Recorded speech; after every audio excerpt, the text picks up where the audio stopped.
Good evening. Good evening and welcome to the Recreation, Parks and Cultural Affairs Council Committee meeting for February 12th, 2025. Okay. I'm going to move down the agenda. Give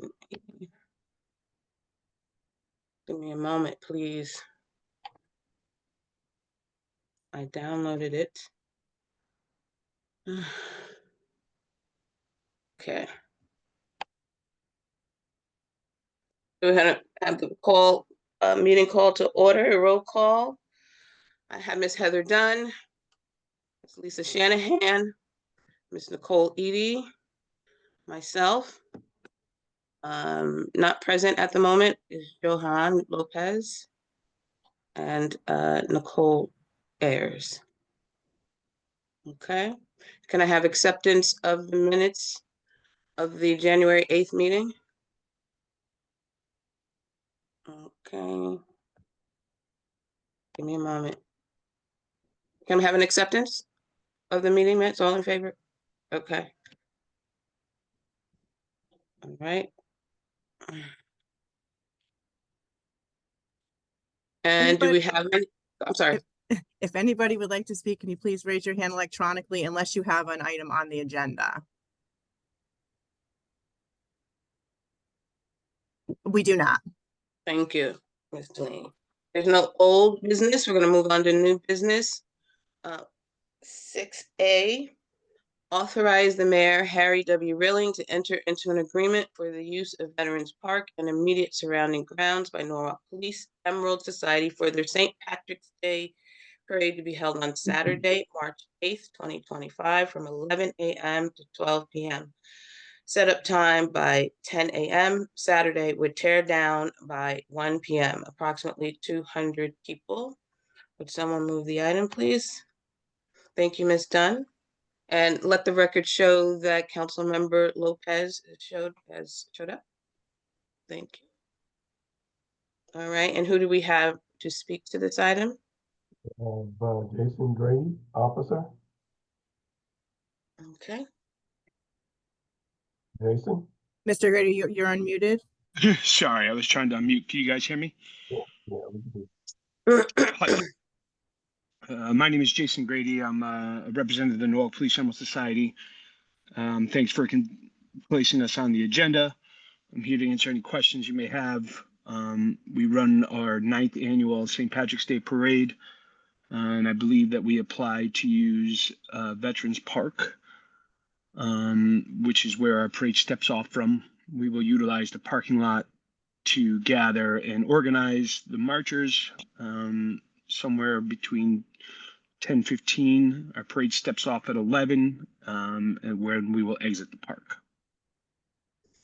Okay. If you have any questions, I'll be glad to try to answer them the best I can for you. Yeah, this has just been something that's been going on for a while. It's pretty smooth. I don't know if Ken or Mr. Stowers has anything to add to that. I just do have a question. So you're usually around 200 people. Is that the normal amount of people? Is that It's up to 200. I'm not sure that we ever quite reached 200 people. Like I said, at the park, we normally just use it to stage everybody. So it's probably somewhere closer to 150 actual people marching. I don't think we've ever quite reached the 200 number, but fingers crossed this year we keep growing. That would be nice, right? Yes, it would. Okay. All right. All in favor? Okay. It's unanimous. Thank you, Officer Grady. Did I say that right? Or your officer? I don't want to say. I am an officer. I am not a Norwalk police officer.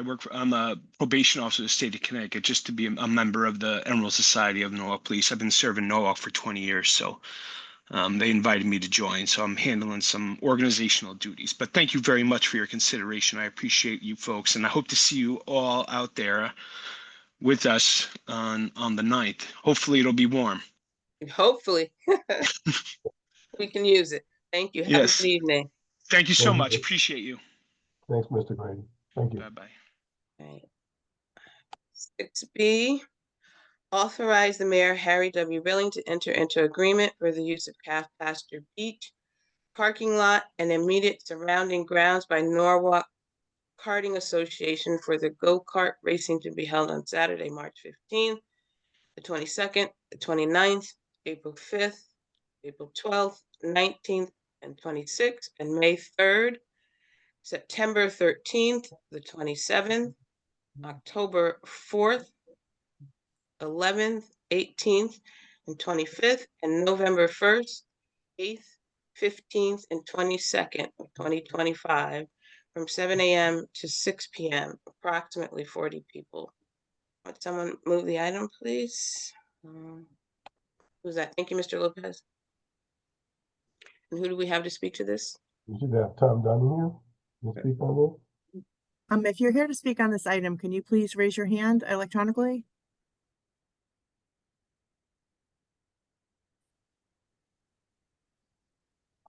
Mr. Donahue is not present.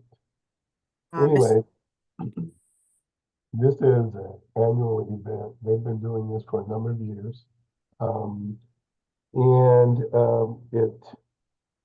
It draws some of our young people to actually drive these carts. But it's been an annual event for I don't know how many years, but long before I came here. And Ken might speak a little bit more to it.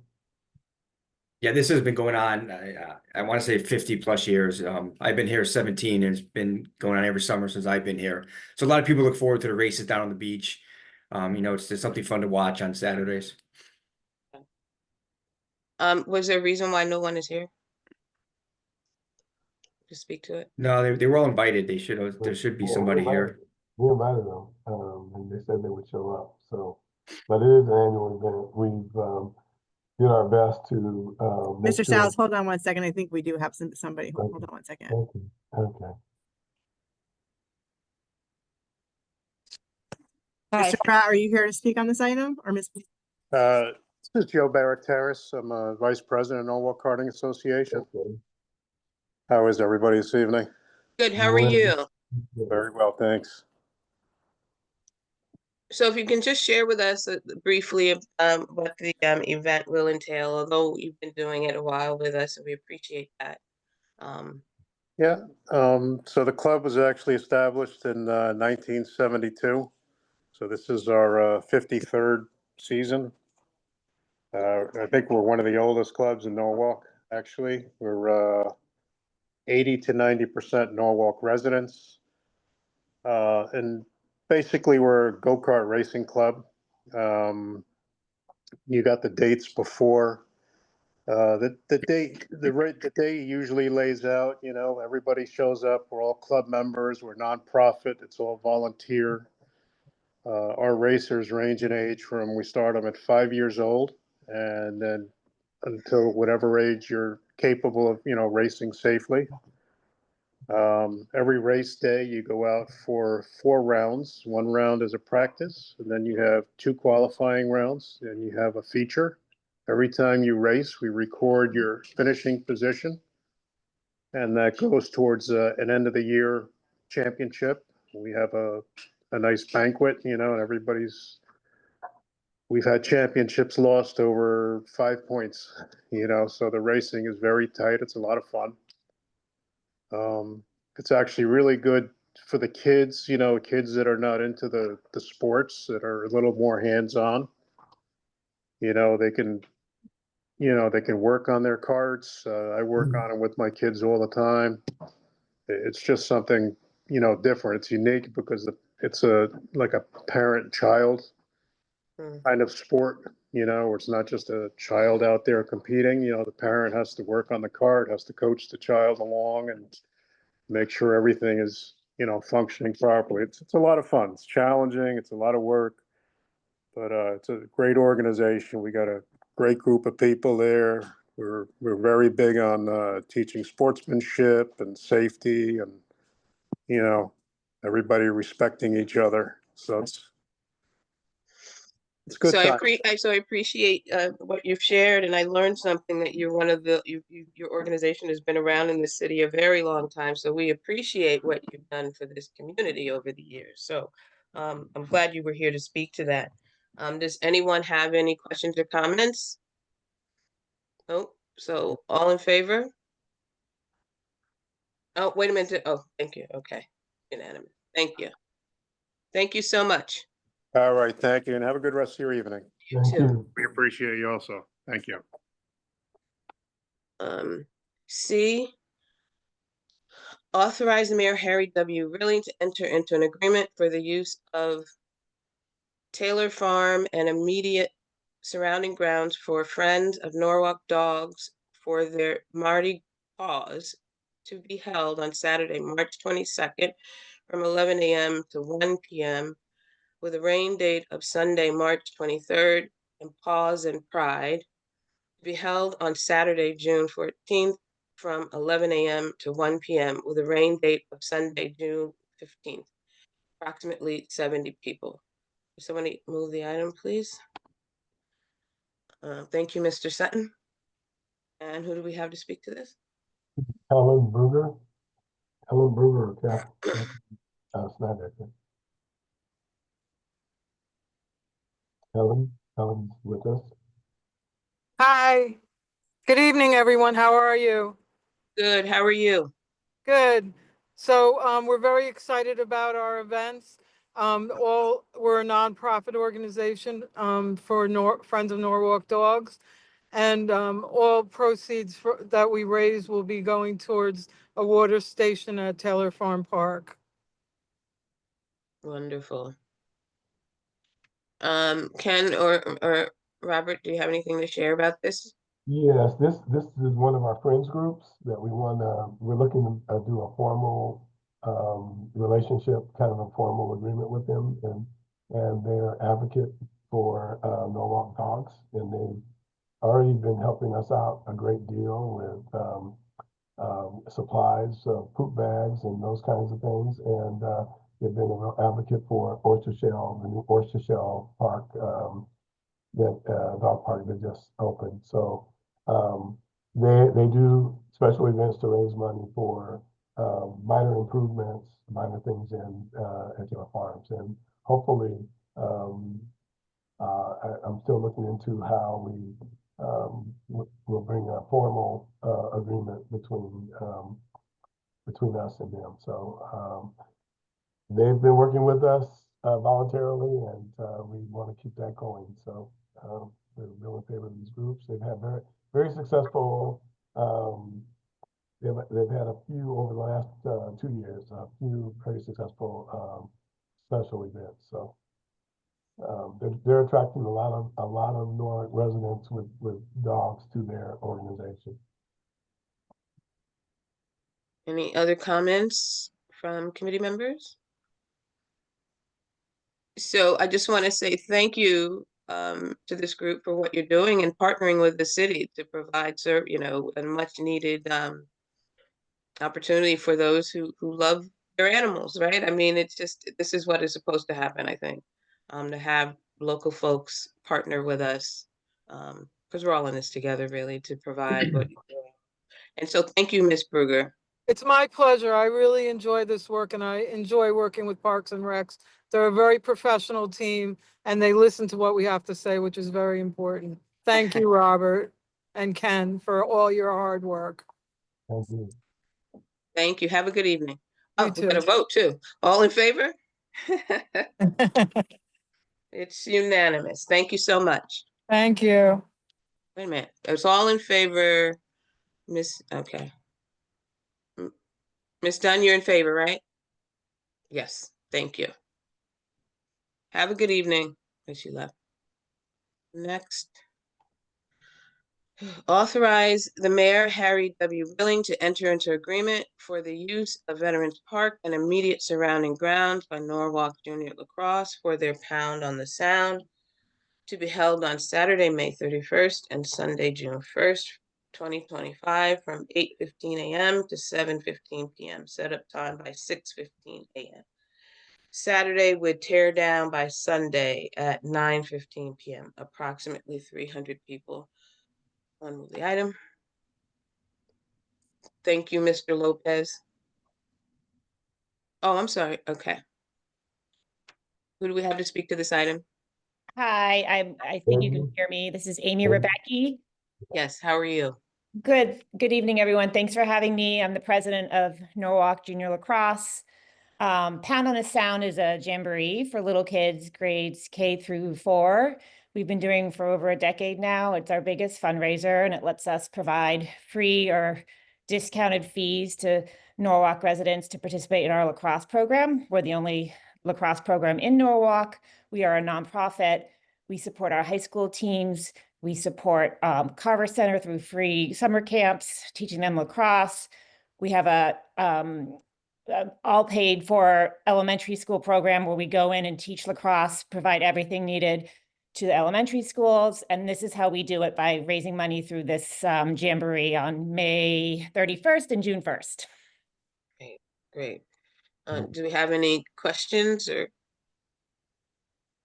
anything, Ken or Robert? Anything from committee members? No. No. All right. All in favor? Okay. It's unanimous. That Thank you was so real. much. That was real easy, Miss Rebecki. I think we know what you do, and you've been doing it well. So you have a great evening. You Okay. all well. Thank you so And- much. And I have to tell you that my son has been, played in the Norwalk Junior Lacrosse, but he's 30 now. So that was some Oh, time. I love it. There we go. We need him back. He can coach. Yes, yes, yes. Thank you so much, everybody. Have a good night. Bye-bye. Okay. Guys, bear with me. I'm trying to make this. E, authorize the mayor, Harry W. Rilling, to enter into an agreement for the use of Calf Pasture Beach parking lot and immediate surrounding grounds by the coachmen for their Calf Pasture Beach cruise to be held on Tuesday, May 13th, June 10th, July 8th, and August 12th, 2025, from 4:30 p.m. to 9 p.m. with rain dates of Wednesday, May 14th, and June 11th, and Tuesday, July 15th, and Friday, August 15th, approximately 150 people. Someone move this item, please. Thank you, Ms. Shanahan. If And you're who do here we to speak on this item, can you please raise your hand? have? Rick Televia? No one's here? It doesn't look like it. So Robert or Ken, do you have anything? Well, this is, again, another annual event. Yeah. Been going on for some years, number of years before I got here, and maybe even before Ken got here. But it's a car show, and this organization brings out. It's a free event, and no one pays to come and they have a lineup of different kinds of cars. And it's just a showpiece for, it looks like John is, looks like we have someone. John, you want to speak on this? No, I thought you had a question for me. I'm good. I was just asked to attend. I didn't know if you had any questions. Maybe you can explain the event a little bit more than I did. I can't hear. Maybe you John? can Yeah. John? Yep. Can you hear me? I do. Yes. How are you? I'm good. How are you? I'm getting better. If you could just share with us a little bit about what this is. I know it's been going on a while in the city, and we appreciate all that you do. So just Thank share a you. little bit about the event. Sure.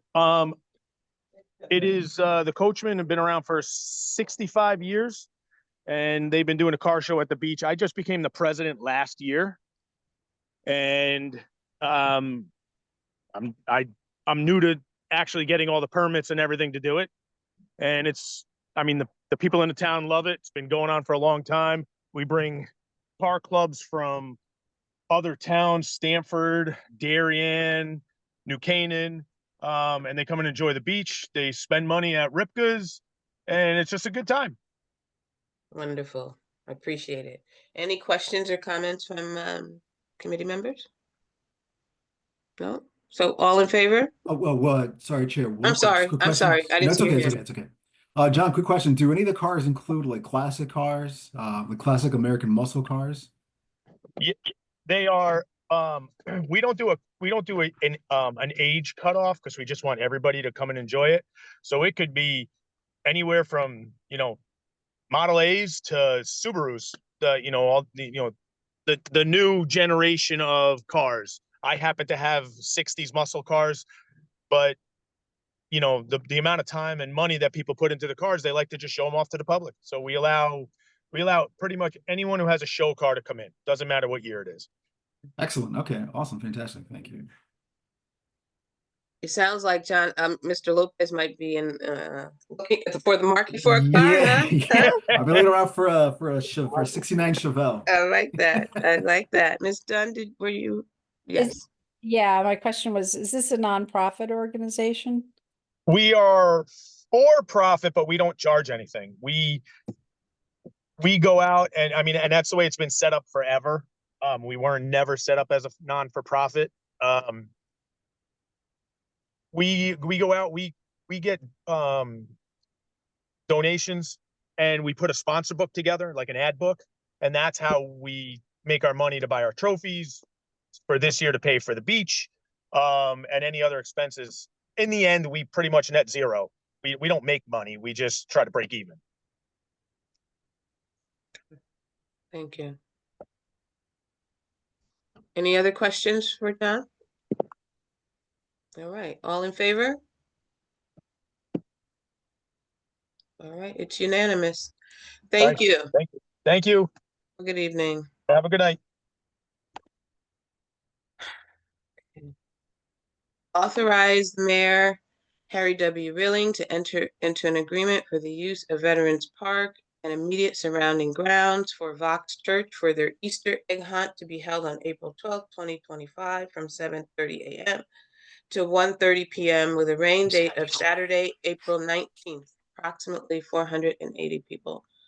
Someone move the item, please. Thank you. Was that Ms. Shanahan? Thank you. Dan Kamanis.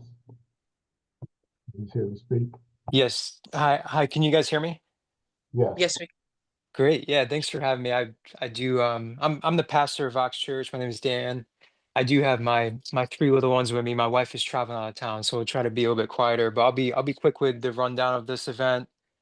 This is our third annual event doing this. We always do it around a week or two before Easter, so we have a rain date in there. Last year we had to use the rain date. Thankful that Easter's later this year in April, but we just provide all free of charge. It's open to the community, so it's not just for our church. It turns out to be, this year we already pre-ordered over 12,000 pre-filled Easter eggs, and we do face painting, craft stations. A lot of people from the community come out. We even have a raffle that's for free of, like, if you just are there, register as a child, you can win a free bike, stuff like that. And so, yeah, just a really fun day. We get about 35, 40 volunteers to man all the stations, the crafts and face painting and all that. We'll have 2 officers there like we always have in the past. That's the plan again this year. We bring in some porta potties, but I'd be happy to answer any questions that you have.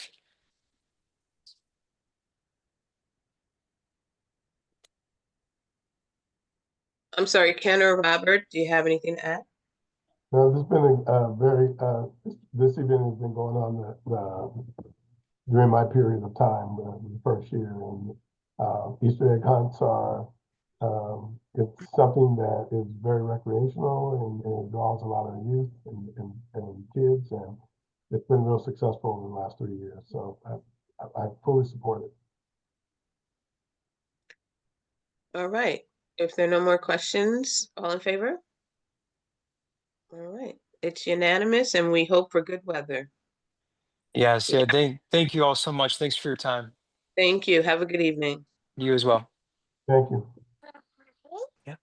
D, authorize the mayor, Harry W. Rilling, to enter into an agreement for the use of Rowayton School Field and immediate surrounding grounds by Rowayton PTA for the Rowayton Elementary School Carnival to be held on Friday, May 2nd, 2025 from 4 p.m. to 10 p.m. and Saturday, May 3rd, 2025 from 10 a.m. to 5 p.m.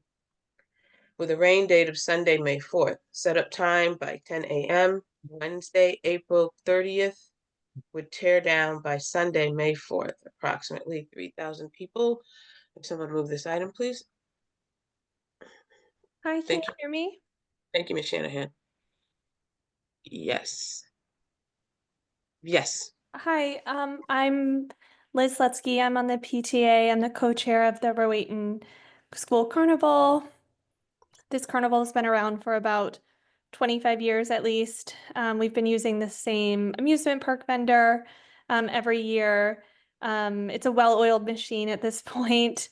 So same field location, same amusement vendor location, same tents, same vendors. Same time frames. The amount of people depends on the weather, of course, and hopefully we have good weather because this is one of our largest fundraisers.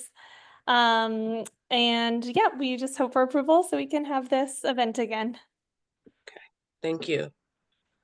Mr. Stowers, Mr. Hughes, anything No, to share?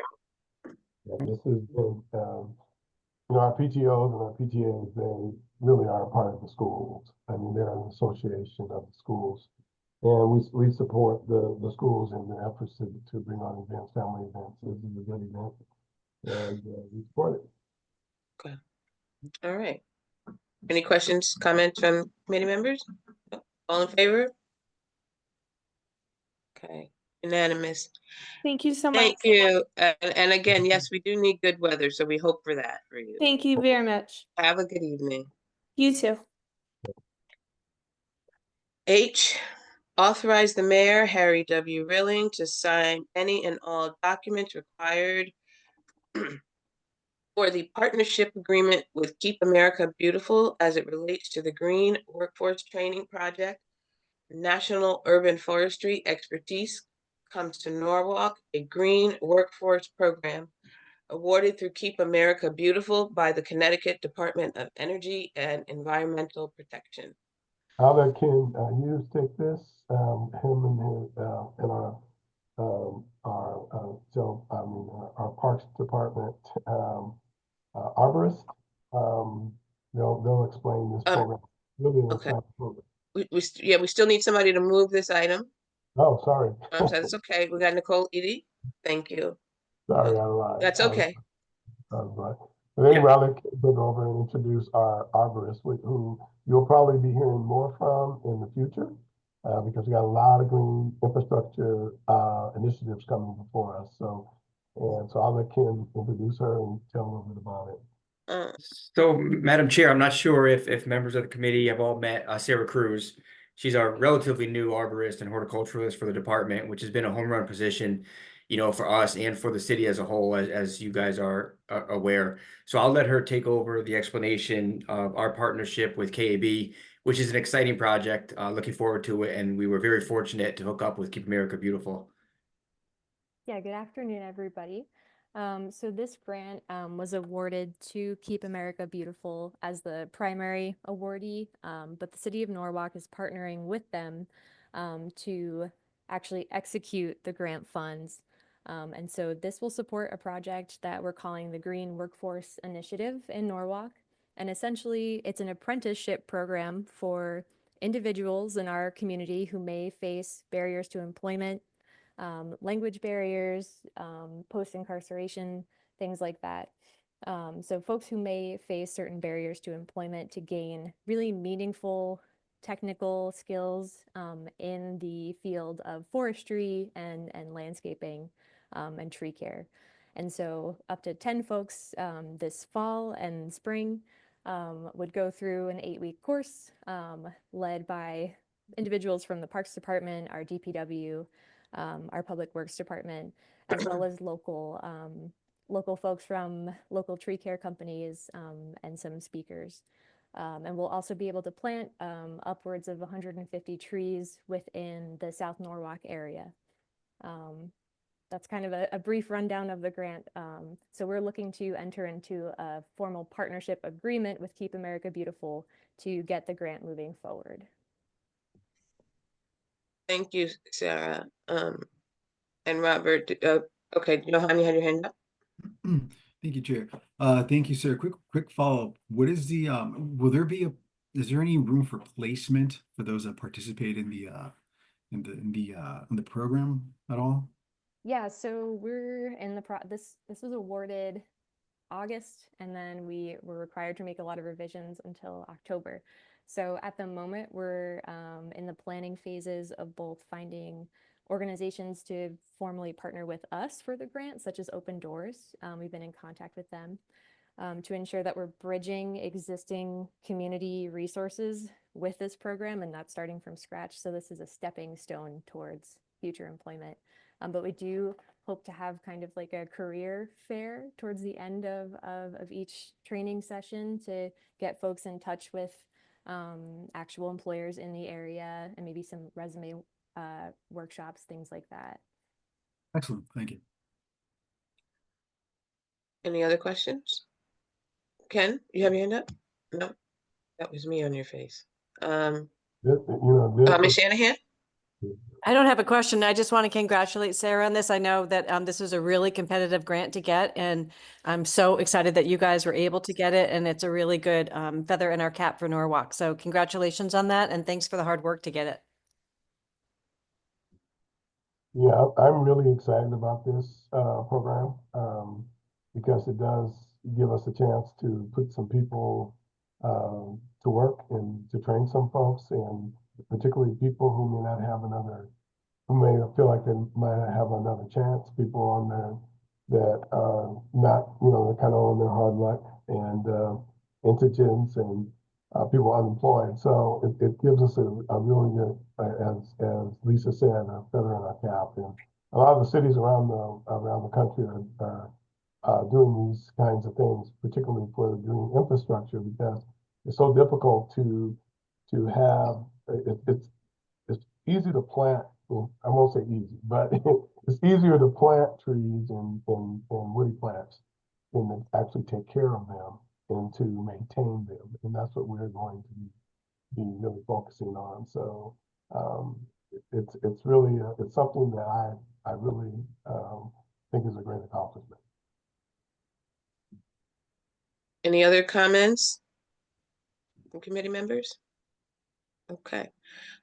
Again, I kind of echo what Ms. Shanahan said. Sarah, thank you so much for all the work that you've done so far with the city. It's just been amazing.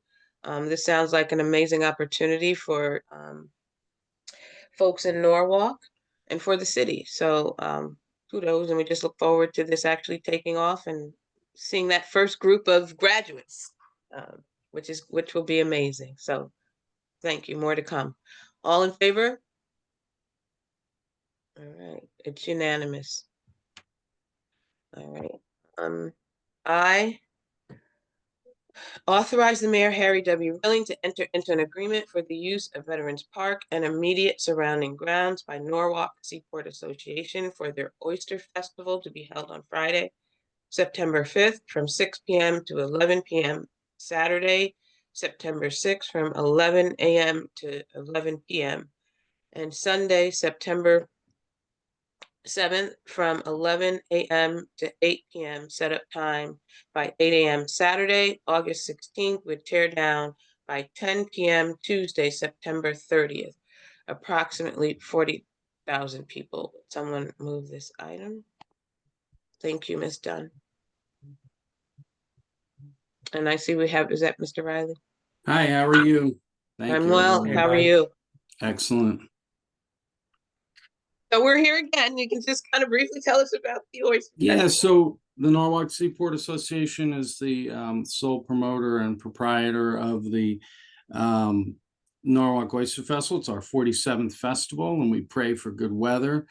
The reason why we do this is to restore and rebuild and get kids out to Sheffield Island Lighthouse and get them to learn about our maritime heritage. It's our wish to get every fifth grader out there and get people to know what we have and see this beautiful lighthouse.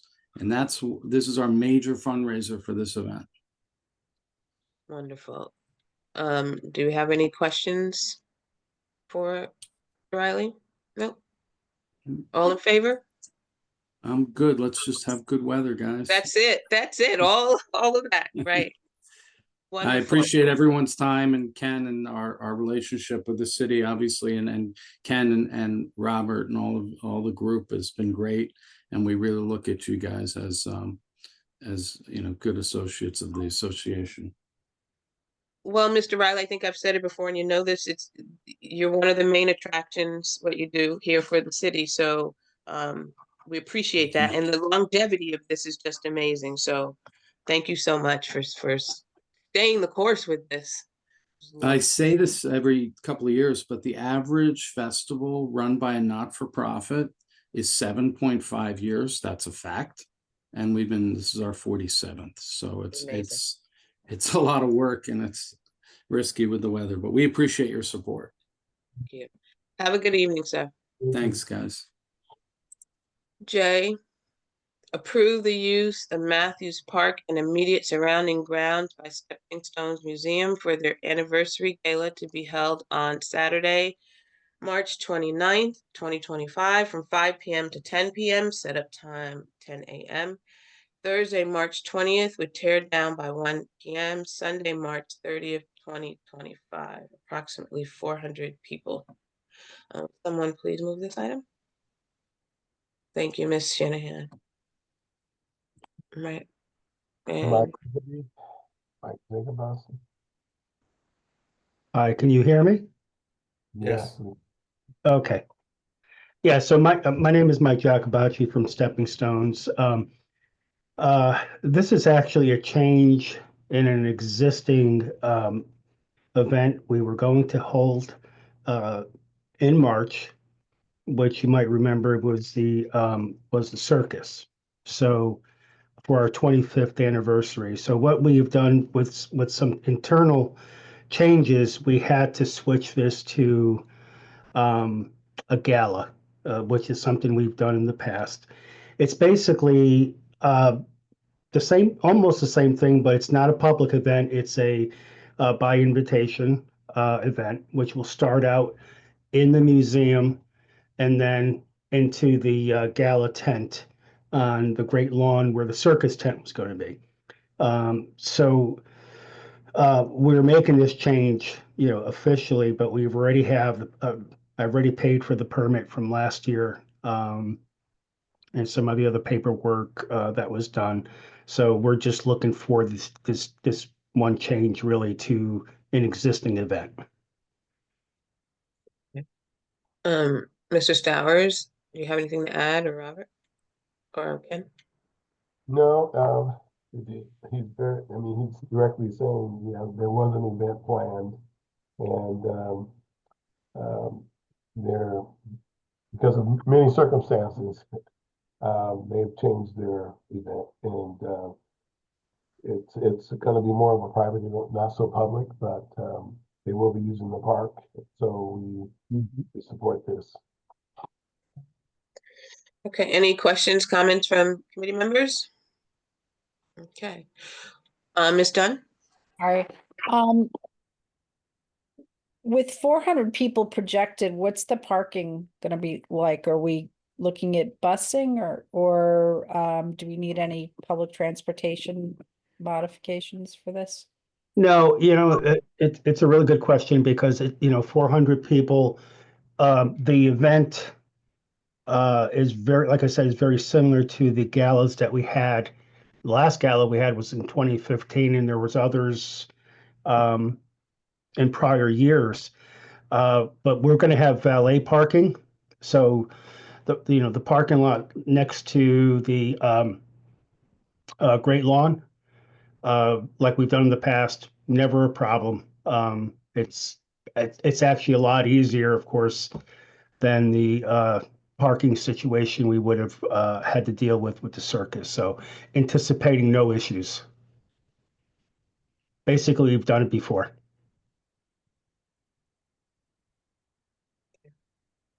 Any other questions? No? All in favor? Okay, it's unanimous. Thank you. All right, thank you all. Have a good night. You too. So we're on to discussion. 7A. On this, so this reads on the second Wednesday of March 2025, a public hearing will be held to review recommendations and modifications for fees and charges during the same meeting. The committee will vote on those recommendations. Robert, you want to share? Yes, I believe it was about a year ago, that we, brought a RFP, a contract with, a financial management firm, that, MGT, they did a financial study on fees and charges for us. So, and they looked at, two different ways of modeling those fees, so we can have an ongoing policy. And one was they did a study on price elasticity, basically through having focus groups and surveys through the city, and then online surveys, and then mail out surveys. And really asking questions about pricing. And so they came up with their analysis of what this market could bear, basically, and we've had they gave a range of possible pricing. Then they did also a cost model, a cost analysis, revenue versus cost to revenue analysis. So from this, we put together some recommendations on a new pricing policy that we would follow. And then also recommendations for changes and modifications in some of our fees and charges. And so right now we are going through a briefing with the mayor. And once we get approval from the mayor, then we would bring it to the council. But before that, and our meeting with the mayor is very short coming, so we'll be doing that early next week. And so after that, once the mayor agrees to what we want to put forward to the council, then we will send out the packets long before our next meeting. So the committee can have a good look at it. They can ask questions. They can send questions to me or Kim, and before we actually have our public hearing, because it's a lot of information. You'll probably have some questions.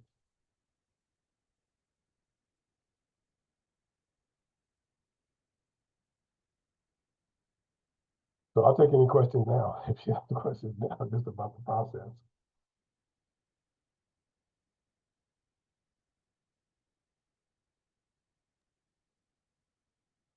Okay, so there's no vote required for this item, so if we want, we can move on to B under discussion, the presentation of the draft tree master plan. Sarah, do you want to do a brief introduction for Chris and Plant Geo? Yeah, what I'll do is I'll basically talk about how this got started. We wanted to have a study of our tree canopy. And there was a study not too long ago that by one of the Connecticut agencies that ranked our tree canopy very, very low. In fact, we only covered 43% at that time, compared to the average of 61% in Connecticut. So it's been, our goal to try and increase that number, but not only increase the number of trees, but to care and maintain those trees in our urban core. And it has a lot to do with the health of our communities and areas in our community, in our city, where the tree canopy is very, very low. So I'll let Sarah take this from here and introduce Chris Pfeiffer. Good evening again, everybody. So Chris Pfeiffer with our consultant Planet Geo is going to run through kind of an overview of the draft version of the plan. But as Robert said, this has been in the works since 2022. Chris will go through what went into the plan and also a little bit of the nitty-gritty, but mostly how do we actually apply what's laid out in the plan on the ground in Norwalk over the next 10 or so years. And so I'll just turn it over to Chris. Also, just before you talk, Chris, we're on our last leg in this process, so we would enjoy comments, and not so much at this time, but maybe written comments or whatever, or recommendations. But I guess you're free to speak up at this time and ask questions too. But our main reason for coming to you tonight was so you could, the council, this committee could make comments or add things that they thought were important before we finalize the draft to approve the plan. We're moving toward the approval of the Norwalk City Urban Tree Master Plan. So we're in the last phase. So we're taking comments now it'll be from this committee. It'll be also from, we have a couple of public meetings, and we hope to we had a meeting with the mayor this morning and chief of staff and the sustainability chief. So we're moving toward a completion of this master plan. So we want your comments, we want your recommendations, we want your questions. So just to let you know. All right, thanks, Robert. Good evening, everyone. Chris Pfeiffer here, Director of Urban Forestry Strategy at Planet Geo. Also, thank you, Sarah, for the introduction and overview. And this project, where we're at now, is a long time coming. And so there's a lot of information that we could share, but we want to be brief and just provide a high-level overview so that you have an opportunity to, like Robert said, review in addition and come back to us with comments and edits, and then we'll apply that along with other presentations and meetings that we have in this drafting stage. And so for this presentation, I'm going to keep it very brief, but we do organize it by the structure of the tree master plan draft itself, from how we got here to the strategies and the priority actions and next steps. And at Planet Geo, just a quick overview, we provide a full suite of services and software for trees and communities. And this project perfectly aligned with our wheelhouse in that it required a top-down look at canopy cover across public and private land, a bottom-up sample inventory of public trees, and a data-driven and stakeholder-driven tree master plan for the long term, along with the software to manage this tree data. And so as part of this project, what I'll do is provide a brief overview of the timeline. And as you'll see here is that the project actually began in October 2022 because we were looking to do the data collection with the canopy assessment and the inventory. And I'll talk a little bit about those data sets and the tools and the analyses from that. But then going into the beginning of January 2024, we had extensive engagement with stakeholders, gathering input and preferences and priorities and desired outcomes. And we'll share some of the highlights from those engagement sessions. That helped us to arrive at summaries and reporting, where we summarize our findings that'll lead to the strategies. And then from there, as we start to draft these strategies, extensive engagement to weigh in on priorities and new programs or where efforts should be focused. And then that is continuing here in 2025 as we have a draft plan that we're presenting tonight, and then refining that based on the feedback we receive with these presentations and plan reviews, so that by the end of this quarter, March 2025, we'll do a delivery and closeout of the project. And so, like I said, beginning with the project was the data collection, understanding what we have. And so we started off with a sample inventory, mostly in South Norwalk, using the Tree Plotter software. We can talk about that. It's an online GIS tool. The URL is there, but it's going to be a platform that the city continues to do inventory work to collect and manage the data. But also in that software is housed the canopy assessment, So that's the top-down look at trees, the canopy they provide across all boundaries, not just public trees, but public and private trees, because we want to create a shared vision for the urban forest, and it requires commitments from public and private. So we have the data, we start to do the planning process, and we start to understand current conditions of the urban forest. And so we talk about the urban forest being all-encompassing, every type of tree across the city on public and private land. But the state of the urban forest also talks about public trees. So first I'll talk about the canopy cover, the broad look at the urban forest. And there's a lot of information that we can pull from this data, but the city has previous assessments from WestCog in 2018 and other data sets, but this is the latest imagery, the highest resolution, and with the highest accuracy to date. And so we find that citywide, 43% of Norwalk is covered by the shade of trees when looked from above. Now, what does 43% look like? Well, that's 6,200 acres of canopy, or 10 square miles if you were to combine all trees and their canopy into one mass. So start to picture that a little bit. So then we looked at a comparative imagery in 2012 to do a canopy change analysis. And one thing that stands out is that there was a loss of 790 acres of canopy. And additional analyses show where those losses, but also gains, occurred throughout the city. And the plan addresses those gains and losses. So just a little bit closer look at this canopy data. We then look at how much canopy is by neighborhood on this color gradient, but also what is the relative loss of canopy so that we can start to formulate strategies to preserve and target priority efforts to increase canopy cover.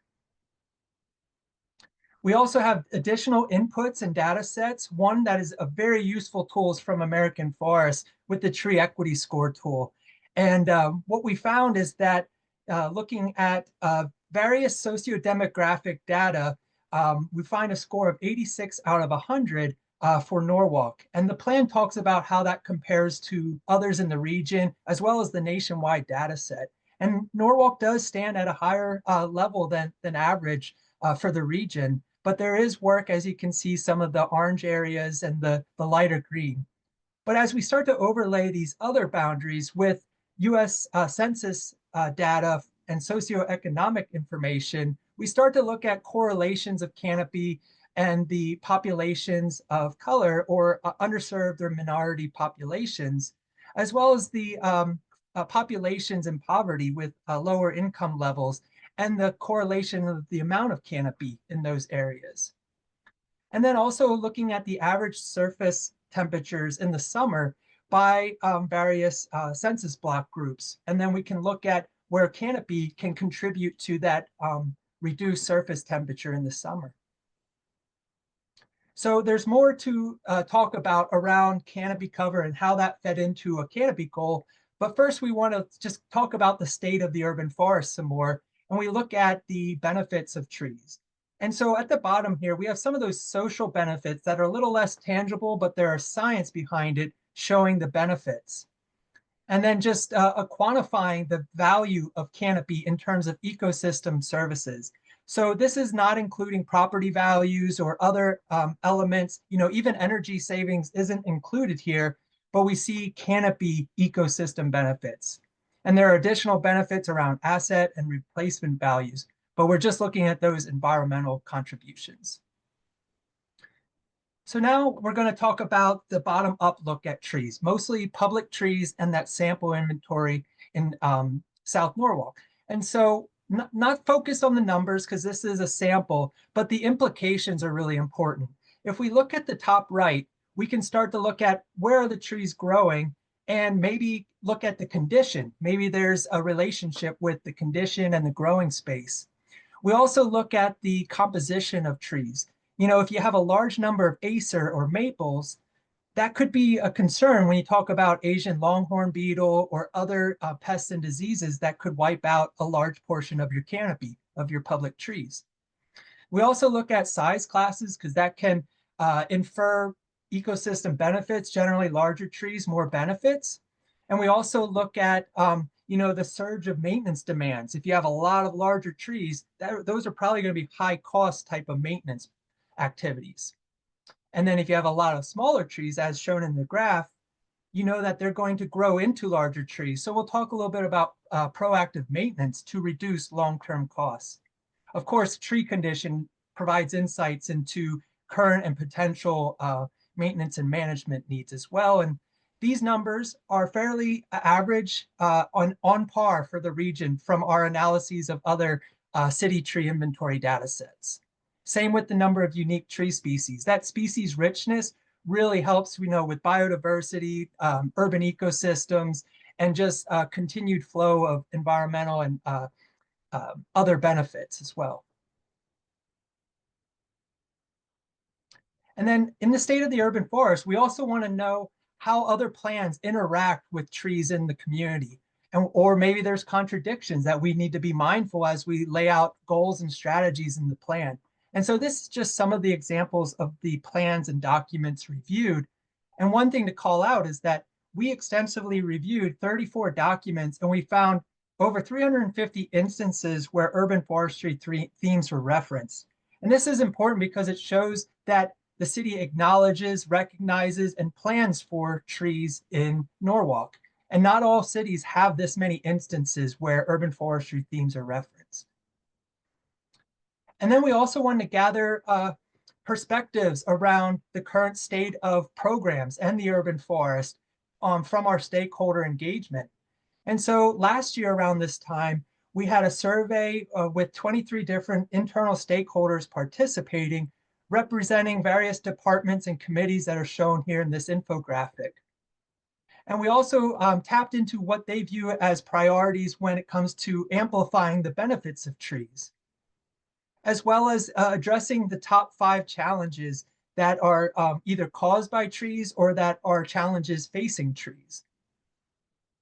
And then also getting into, with resources being limited, what are the priorities and your desired outcomes from this effort? And you can see tree inventory data, so completing a comprehensive public inventory, a maintenance plan with the resources to maintain those trees, and public education programs as well. And you can see that worked into the strategies and recommendations of the plan.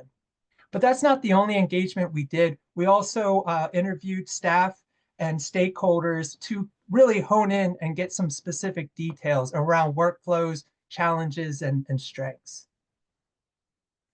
We also looked at the community framework, so not just internal stakeholders, but what is going on in the community that we can ramp up, dovetail, or really build and support with this effort for that shared vision for the urban forest. And I just like this quote from James Clark. To paraphrase, it just means that for a sustainable urban forest, it requires a shared commitment, not just from the city, but all members of the community. And so this here just goes through some of the current and potential frameworks where urban forestry efforts could be supported by other things going on in the community. And so the themes are at the top with community education and engagement, environmental and conservation partnerships, looking at different organizations and programs, celebrations and festivals. I was hearing some festivals and events that are planned, and maybe there are opportunities, that to tag team and, put urban forestry or put trees into the spotlight. And then, of course, wildlife and habitat programs, not just urban trees, but the entire urban forest, the urban ecosystem in Norwalk, considering the impacts. And then the recreation and community events. And so this is not all encompassing, but gives an idea of some of the opportunities. But we don't just look at the benefits of trees as well as the priorities and what's working. We look at some of the challenges. And so this table just summarizes on the left those main challenges that are in the plan, some of the key items and considerations, and how it is impacting urban forest management.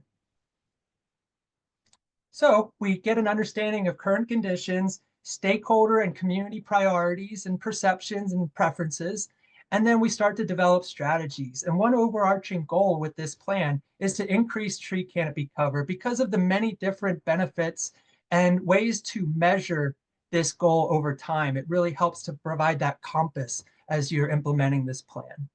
And so there are a lot of factors involved with this, but the rundown of this is 43% canopy based on that assessment, and a 10% increase to 53% by 2053. And to do so, based on our forecasting and our assumptions and inputs, we come up with an estimated 2,130 trees needed annually for 30 years. And the milestones under those bullets just add up, every 10 years or every milestone, the number of trees required, for about 64,000 total trees required. Now that's a daunting number, but it is attainable when you start to look at how this would be distributed. 70% of plantings would be led by the city, so that's about 1,500 trees per year. We do factor in saplings and seedlings to be planted, in areas where they won't get vandalized or they won't get flooded out, or the tubes can be checked, things like that. And then also keeping in mind that your zoning regulations and your development projects incorporate trees as well, and that there's a no net loss approach too for public trees. So that way, trees that are removed in your streetscape are planned for replanting. And so just to start to formulate the strategies around how to reach that goal, again, going back to those inputs, canopy, of course, is one layer, but what are those socio-demographic factors that we should look at for prioritizing areas? And these are the tree equity score inputs, socio-demographic data plus canopy and heat severity or surface temperature data as well. And we also overlaid the Justice 40 initiative priority areas, the overburdened areas that are within Norwalk.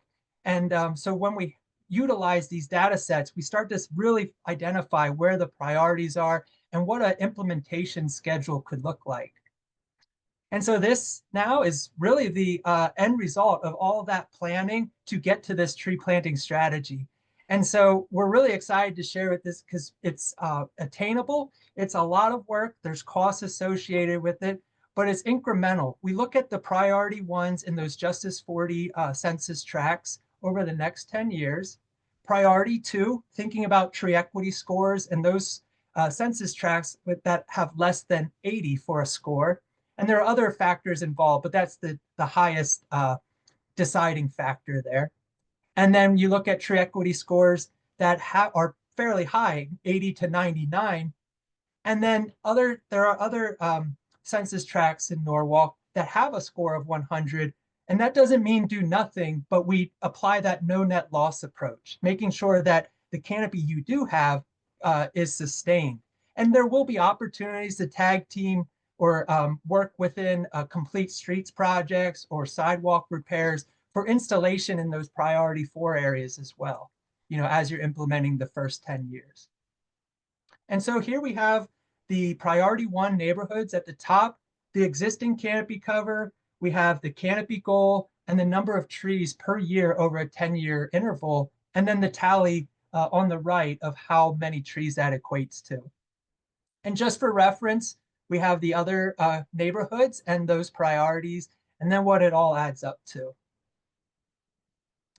And so, like I said, there are a lot of considerations, factors going into this because trees are living dynamic specimens. So we want to make sure we document our methodology, have good monitoring and tracking and reporting, and make sure that it's consistent because, we want to report on progress made towards the goal.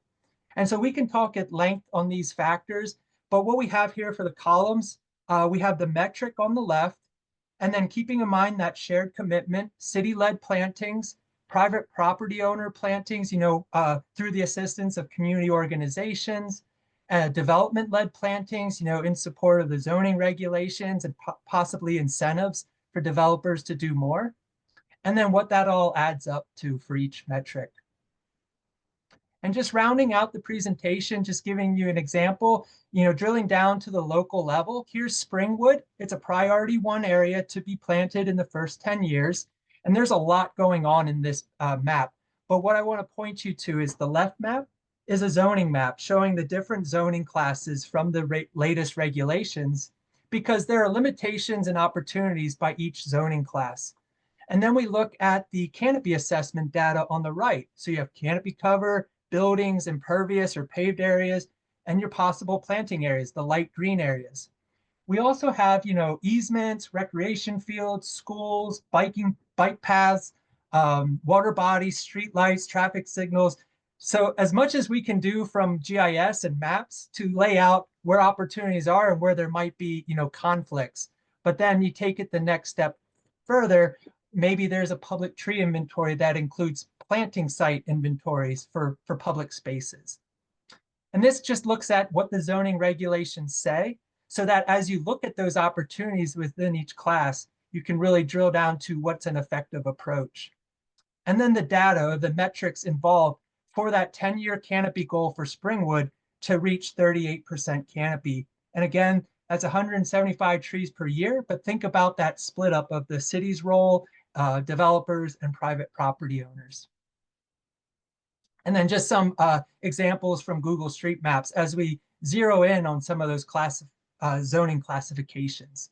And if you really zoom in, you can see there's plantable space there for a tree. All right, so now we're getting into the management strategy. And again, this will be high level, but we really emphasize maintaining what you have using best practices and being proactive, with resources available, but building on resources by implementing the plan over time, because you see maintenance improves structure, it improves function, which translates to more services and benefits provided by the trees. And you can really get this rolling by applying a young tree formative pruning program, taking care of the issues early before they become large trees, which have higher costs. It's really important to have good data management using software to track what you've done to the trees, maintenance history, new trees added, prioritizing maintenance, managing risk, monitoring pests and diseases, knowing where your surge of possible debris management would be after storms, and also where the biomass is for potential wood waste utilization programs, making sure that carbon stays captured in the biomass of the tree. All right. And so with all that said, what we just present here is a really high-level overview of the priority actions. And the plan does include a detailed roadmap that goes beyond just these paraphrased summaries of the priority actions. But we have the immediate actions, and some examples is, start to implement that tree planting strategy, public tree inventory, data collection, looking at the ordinance and regulation review that we put together as a separate document, looking at opportunities to update city plans with information from the tree master plan, and then expanding on these efforts, building up capacity and resources over time. And we really focus on that 10-year period with guidance on how to review and edit and update the plan. And then we wanted to talk specifically around community engagement actions. And so again, you have those intervals and just some of the key key actions relating to education, engagement, and outreach. And you can see like the immediate action starts to build the program using the guidance in the plan for that citywide approach to community engagement. All right, and so with all that said, I know we presented a lot, and I just want to share with you some of the next steps. And Robert did touch on it, so I'm just going to let this advance, and we can circle back with any of the questions you have around, the next steps or the presentation material. But I did just want to also call to attention the workshops that are coming up, and there's planning processes in the works. But the intention is to gather additional input on the tree planting strategy for that shared commitment, making sure folks can weigh in on the draft plan, building that support, and opening the communication channels, knowing that folks can go to the program for tree-related items, and really encouraging and inciting action and stewardship to implement the plan. And with that, I'm going to pause here for Sarah or Robert to add any additional comments, and then see if we have time for questions and discussion. I just want to thank everyone for this lightning round of going through a 2-year project. So I appreciate everyone's attention and look forward to the discussion. Thank you. Thank you so much, Chris. So I just want to drill home the point of, the term urban forest sometimes sounds weird to folks. So an urban forest is all encompassing of all trees, all green spaces throughout a given city or town. And there's a big reason why many municipalities and larger cities have started viewing their towns and their green spaces in this way. It's because it's all encompassing. It affects every single person, every single resident within Norwalk. And so both by looking through this scope at our trees, I think that helps us be able to manage our trees, be able to strategize for the future, and also to get buy-in from folks. Everyone at some point in their day is passing some form of green space. And so this plan will affect folks, and we want to make sure through this committee, through our workshops, through our surveys, that we are getting input and feedback from folks. So any questions or comments here are definitely appreciated as well.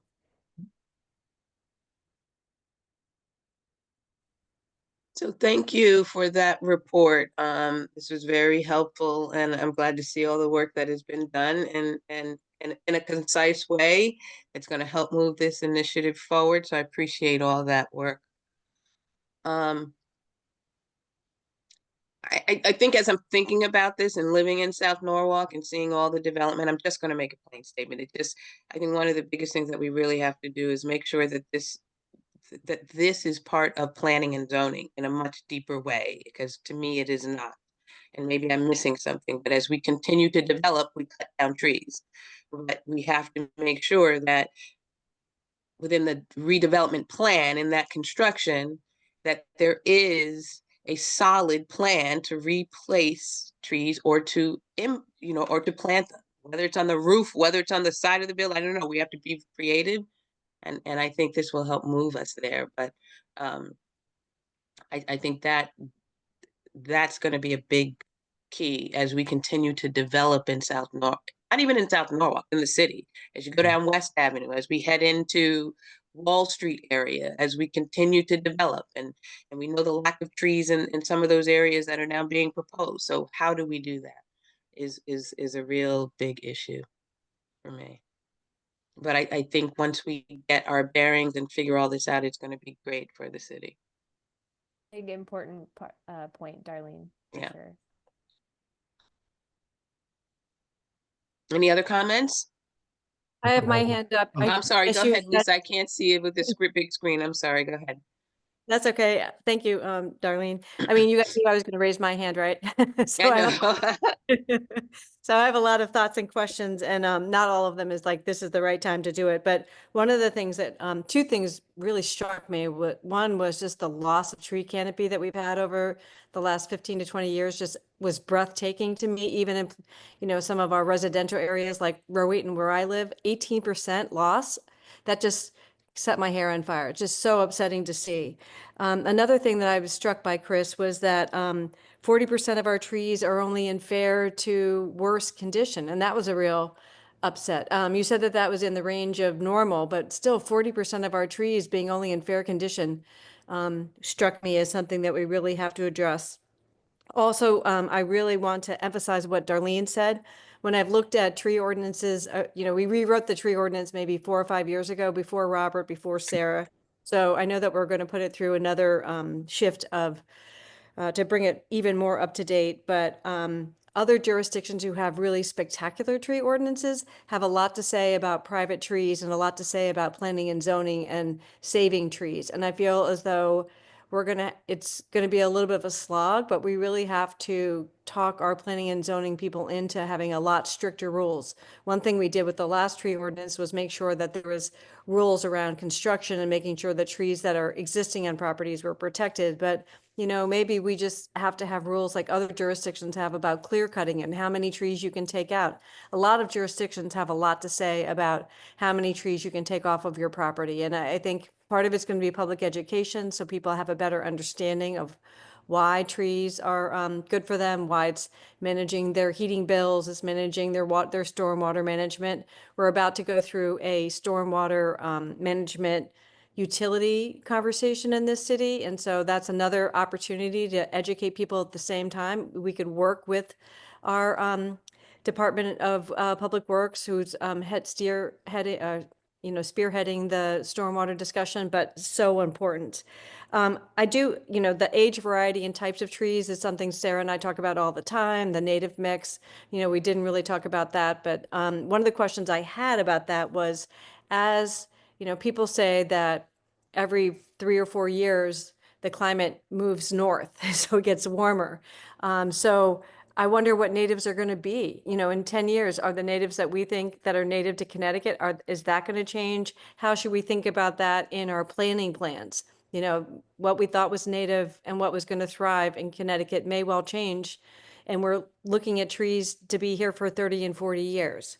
So these, I'm kind of spitballing because there's, just like you guys did really high level, I had like a lot of thoughts as those went through, but and then the last thing I wanted to just kind of highlight and be part of is talking about working with some of the conservation groups in Norwalk, because I head up the Norwalk Land Trust. I work closely with many of the other ones, and I know we're all in on being helpful on the education part. And please engage us. We have, as Sarah knows, we have a lecture series here in Norwalk. We've had Sarah as a guest at least twice, I think, already on that. And this might well be a great opportunity for us to bring Chris's team to the lecture series to present the tree inventory results and things like that, tree management. So we'd love to invite you for that. So I know I just threw a lot at you guys, but I just wanted to get it all out.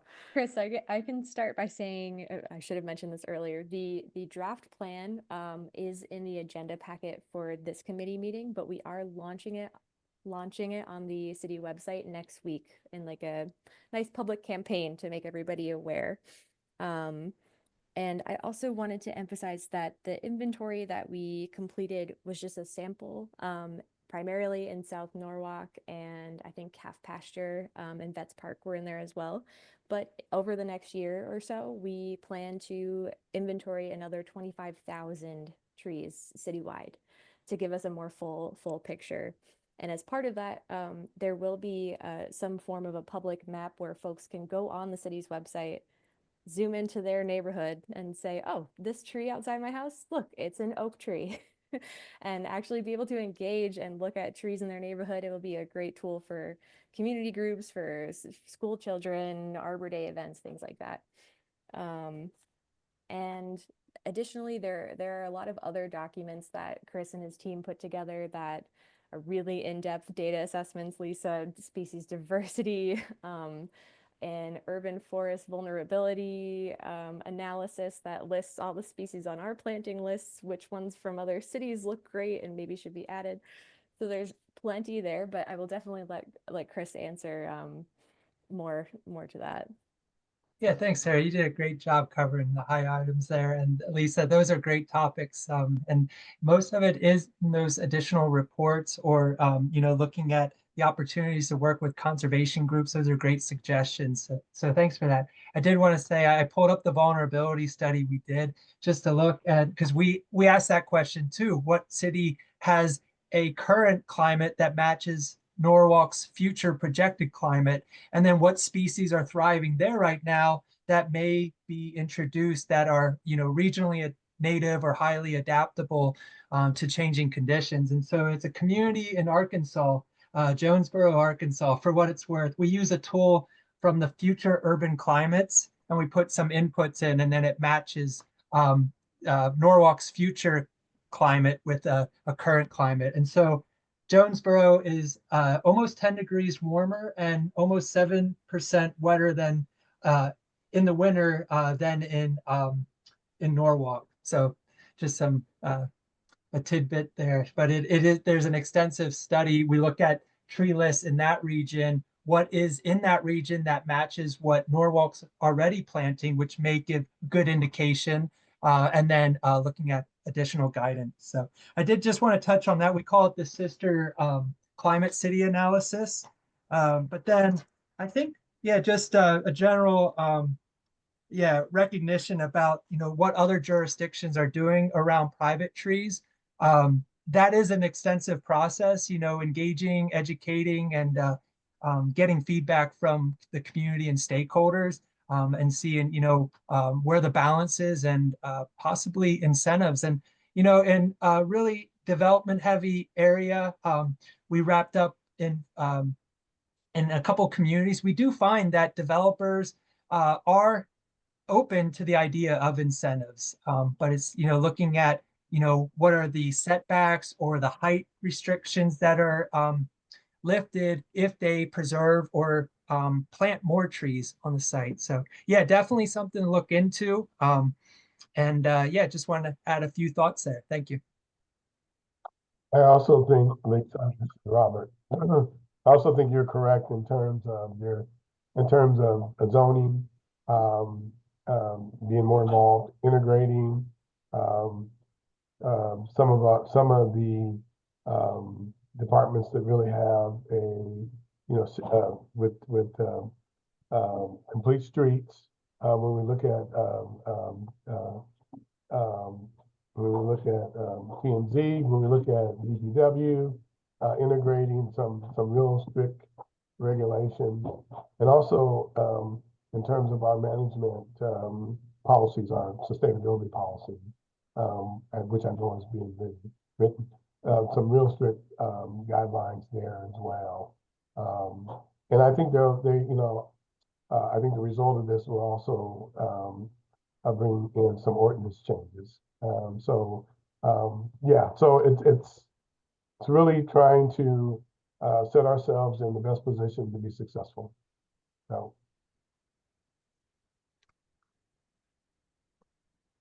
Okay. There's a hand. Heather, go ahead. I have some questions.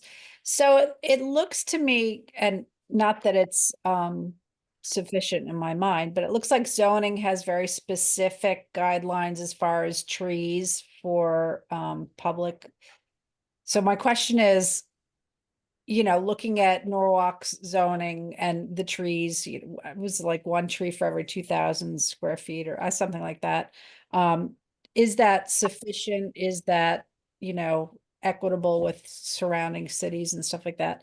And my second question is, doesn't look to me like the Complete Streets has any measurable guidelines for trees, or am I just missing something? Those are my 2 questions. Thanks. I can speak to, for the Complete Streets ordinance, I think it's more a guideline of how to fit trees in more types of spaces when we're rethinking the streetscape. But not necessarily any kind of measurement or thresholds of how many or things like that. And then Chris. Sarah, do you find that other communities that have those Complete Street ordinances do include that or not? Because otherwise a wish list, things don't happen and you end up with, again, if you don't have the parking lots which is the zoning thing, and this transit or development Complete Streets things that's going on in Norwalk with the high density happening, I really see a lack of accountability for including trees overall. So I'd like to know how other communities deal with that have the same kind of zoning and stuff. Yeah, I mean, this is going to be the topic of one of our workshops. Robert and I were talking today. We have a set amount of space in one block area. Some of it's paved, some of it's private property, some of it's city owned. How do we work with that set amount of space and ensure that we are getting some equitable distribution of green space within a certain area? And there's multiple priorities at balance depending on the site. So Chris, I don't know if you can speak to that a little bit from like a zoning and a planning and zoning perspective, but I would say I think it could require a certain square footage in certain areas of green space. I think this is what I was alluding to when I said there'll have to be some ordinance changes. We don't know what those are now. We have some ideas, but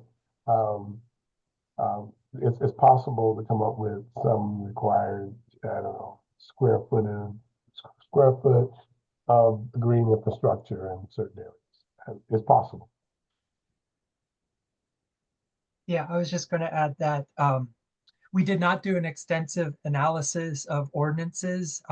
We did some benchmarking, and there is a report that looks at that. But we do have an urban forestry planner and policy analyst on our team, Alex Hancock, and she was involved more heavily in the ordinance evaluation. So that's something I can come back to you on. But I do want to make a recommendation that one of the first steps that's helpful, and it's an ongoing thing, but getting a good grasp of what's going on with trees for development projects. So is there permit data, or is there a way of tracking already that you can start to at least pull information to see, where these changes are occurring? And then also you can then use that canopy assessment change analysis too, to hone in, and maybe that starts to identify some of the initial steps to take. Maybe it's not a complete overhaul, but it could look at, well, these are definitely areas of concern. Like Lisa had mentioned about, protecting trees during construction. That's a critical step. So maybe it's, small steps, and that workshop that we'll be having will help to, take those small steps and then balance it with what we're hearing from the community. Last thing, but I know I was on the state, through the health department, Healthy for Life things, and we definitely have, the hot spot South Norwalk where there's even more density going on. Is it possible, and those are the areas slated for, that are in that transit or development area, which it seems they're at cross purposes. Is it possible that towns actually kind of retrofit it, or no? I don't know. I was going to say, retrofits are often, when a city is built out, it's the only option. And so we look at a lot of conversion of impervious as far as the way you go about it with silva cell systems, structural soil, root barriers. So there are additional costs, but think about the cost of not having a tree in those high density residential areas. So yeah, there's additional studies to be done on what is the best approach and best practice, but there are tools, research, and case studies to help Norwalk, come to that decision. And oftentimes what happens from these master plans is that there is a team that is involved with the plan of conservation and development updates. There's a team involved with, zoning changes or the complete streets policy. So, making sure urban forestry is at the table for those, and especially, meeting with planning and zoning, it's really important. So just a couple of thoughts there. There is another hand up. No hand. Thank you, Mr. Stowers. Chris, quick question. Well, number one, I don't doubt that that I'm sure the city has enough capacity and talent to address any of the possible barriers that might be presented down the line.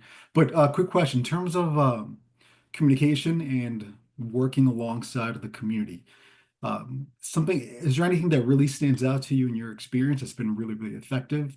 Because I recognize that there's ample research, right? But sometimes it's difficult, you might tell someone the sky's blue, but they still think it's red, right? So what have you seen in your experience has been like something that's really effective in terms of convincing people that, look, this is why there's a huge benefit to increasing the tree canopy?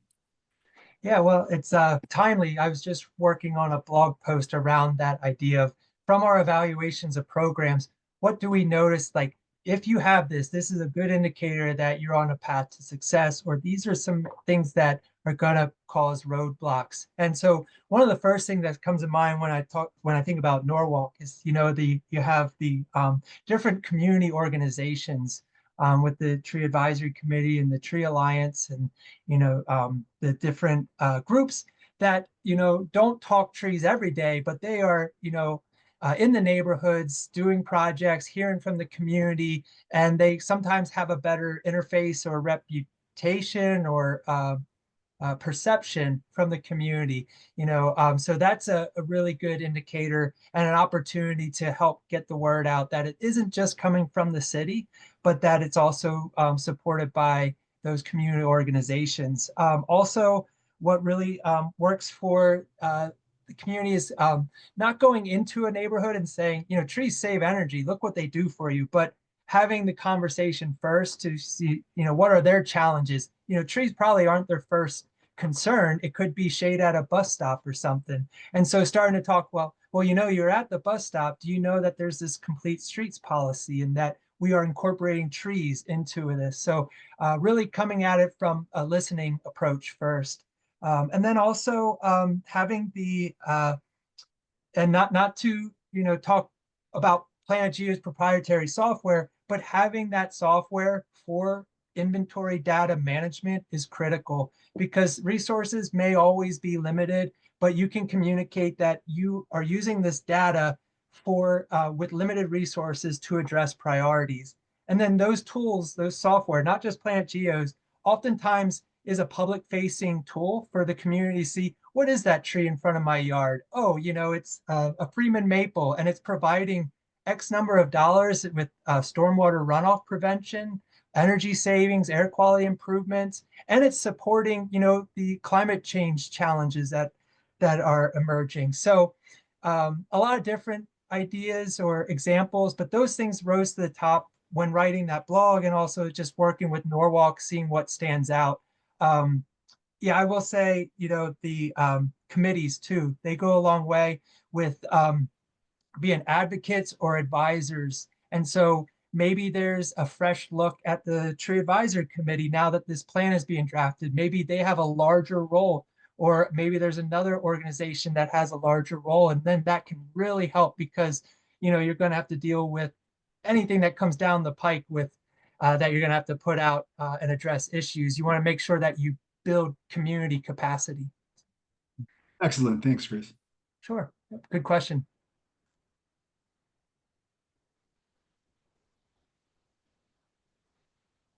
Any other Ma- questions, Oh, comments? Okay, so I think this was great information. I appreciate this presentation. Clearly, we've got some work to do, but we've started, and we've got Miss Sarah on board, who's leading this charge in a great way. So we're excited. Again, I'll say there's a lot, and we just can't ignore it, that we have to, as Robert mentioned, some ordinances that need to change the way we go about when we're developing. We really need to address that. But thank you very much. And so now, Robert, is there anything else you want to close with? And I'm sorry, thank you, Mr. Pfeiffer. Did I say that right? Pfeiffer, close Pfeiffer. enough.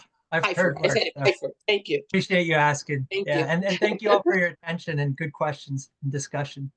Wonderful. I think what we're looking for is some specific comments or suggestions or recommendations, so we can actually that input, the feedback. And Lisa gave a lot of feedback there, which I thought was really good. And the other and Heather and Johan again too. But we would like to, you know, to get the comments or whatever, even in writing, whatever, so we can analyze those comments and try and come up with the best solutions. Great. Okay. Oh, Madam Chair, just quick, real quick, Mr. Sauer. So I guess we can provide those comments once.